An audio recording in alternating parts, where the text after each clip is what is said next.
When I was coming back to Berlin, my suitcase was this close to being overweight, and 95% of the reason is these books.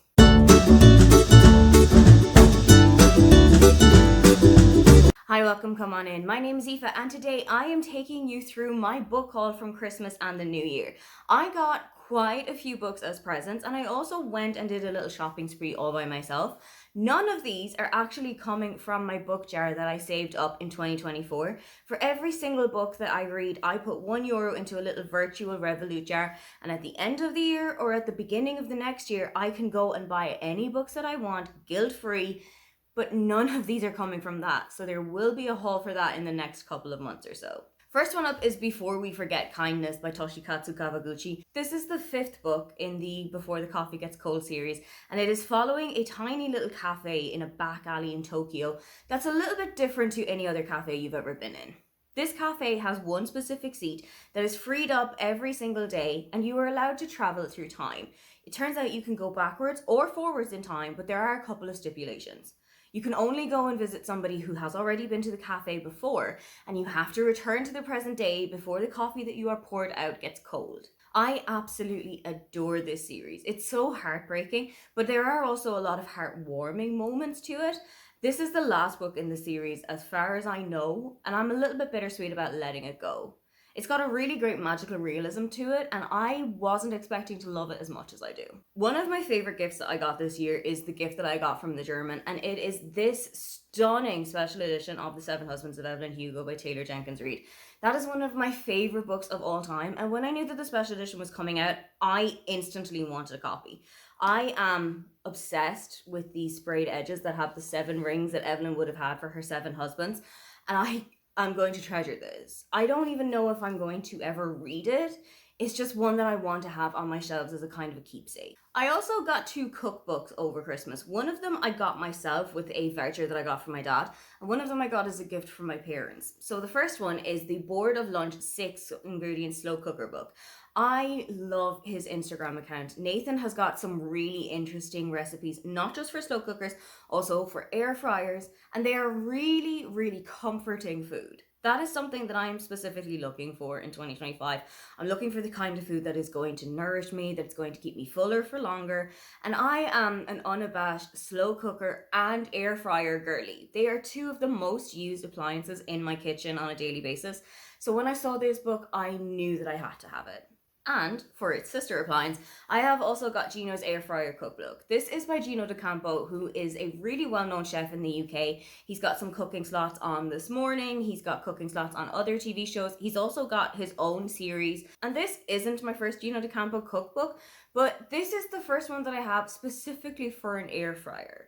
I obsess over my air fryer. I think it is the most used appliance in my kitchen, and I just haven't returned to an oven ever since getting it. So I am going to fully lean into the millennial, and I'm going to use this as much as possible. When I saw this book in my local bookstore, I knew that this had to come home with me. This is The World According to Kunk by Philomena Kunk. I love this woman. Philomena Kunk is one of those interviewers that I wish I was sitting opposite, because the kind of questions that she comes out with are just phenomenal.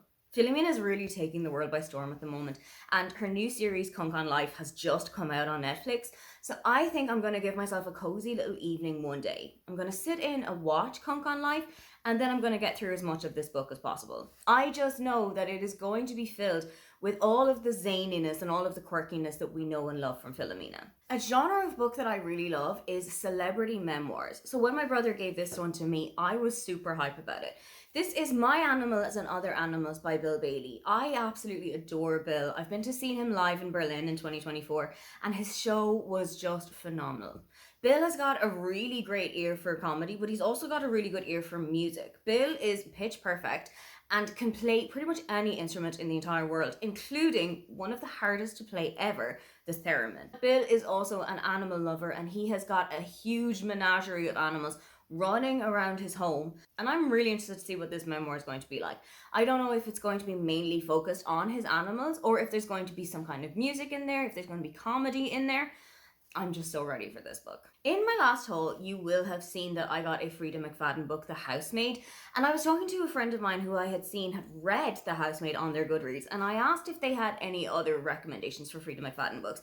She took that and she absolutely ran with it, and for my Christmas gift, she gave me a copy of The Boyfriend by Frida McFadden. I haven't read a Frida McFadden book yet though, so I'm a little bit intrigued as to how this is going to work for me. I know that a lot of my friends on the BookTubeNet and also in real life have read a couple of Frida McFadden books, and I think there's been kind of mixed reviews about it. But I'm going to go into it and I'm going to give it a really good shot, and let's see how I get along with it. It is a well-known fact among my friends that I am actually, in my heart, married to Stanley Tucci. So there was only one book that was on my I have to have it or I'm not going back to Berlin list, and that was What I Ate in a Year by Stanley Tucci. This is another memoir of Stanley's that goes through an entire calendar year, day by day, with everything that he has eaten on that day, whether he was on a press trip, whether he was at home with his family, or on the set of a movie or a TV show that he was working on. I love Stanley with every single beat of my heart. I've got a couple of his cookbooks already, the Tucci Table, and there's another one that name I can't remember, and I've read from it and I've used from it a couple of times, and I trust every recipe that he's made. I've also got a copy of Taste just over there behind my head, and that is such a phenomenal memoir that I know I am in very safe hands here. I think this is going to be much like Taste, part memoir, part cookbook, and maybe this is just going to give me a little bit more inspiration as to what I should cook in the year. Another author who I have never tried before, so I am taking another bit of a risk here, is Riley Sager. I've got a copy of Middle of the Night from NetGalley that I still really want to get to, but I feel like if there is a book shining straight into my face, it's going to give me a little bit more of a push to read it. So I picked up a copy of Home Before Dark. A couple of my friends have really enjoyed this one, so I'm hoping that this is going to give me that little push that I need just to get on board the Riley Sager train a little bit quicker. I think this is kind of a mix of a thriller and a horror, and that's something that intrigues me. I'm not a huge horror reader, I'm not a big lover of like gore or violence, but let's see what this book is about. An Instagram account that has truly taken my life by storm is Weird Ireland. You follow Brinsley McNamara around the entire country, and he will show you some of the quirky things that are going on around Ireland, such as the Puck Fair, where there is a goat who is crowned as king of the goats for the entire year, such as the Magic Road, which is really close to where I grew up, and if you take the handbrake off of your car will actually roll uphill. So when my brother saw the Weird Ireland book by Brinsley McNamara, he told me that he had to buy it for me, specifically so that I can show the German all of the weird things about the country that I grew up in. Every single time I tell him about like a superstition that's in Ireland or a cultural thing that we do, he's always just a little bit confused as to what kind of country I grew up in. So I hope that if I show him this book, it'll give him a little bit more of an insight as to what Ireland is actually like. The last time I had breakfast with a friend of mine, she waxed lyrical so much about Kayla by Colin Walsh and told me that I needed to read it so much. It was definitely going to make her books of the year list. She gave me a copy of it with the explicit instructions that I had to read it before the end of 2024. She wanted the copy back so that she could put it into her spread for her favourite books of the year. I gave the book back to her without having read it at all, but I was still intrigued by it, so when I saw a copy of Kayla by Colin Walsh in Dubray, I just picked it up. Let's see if having my own copy of it is just going to push me along a little bit further. I do know something about this book, and that is that there is a minor character called Aoife in there, but I also know that it is about a young woman named Kayla who goes missing and her group of friends have to try and find out where it is that she has gone.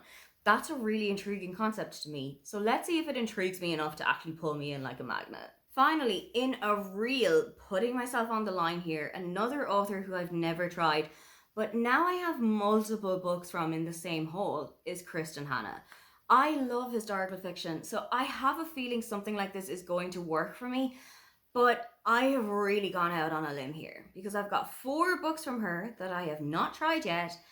And this is really saying you really need to like these books or you've wasted a lot of money. So I have got The Four Winds, The Nightingale, The Great Alone, and The Women to get through, hopefully in 2025. And let's see if Kristen Hannah's books work for me. I do know that I'll be starting The Women quite soon because a friend of mine and I have decided to buddy read it together. Let's see if that pushes me on to read any of the other 3 too. Those are all of the books that I treated myself to, or that I was treated to across Christmas and the early start of the new year. What is the book that you are excited to read the most that you got over Christmas and New Year? If you'd love to leave me a comment but you can't think of anything you'd like to say, then just leave me the gift wrapped emoji. Don't forget to like and subscribe because I have new videos up every week. Now, get on out of here.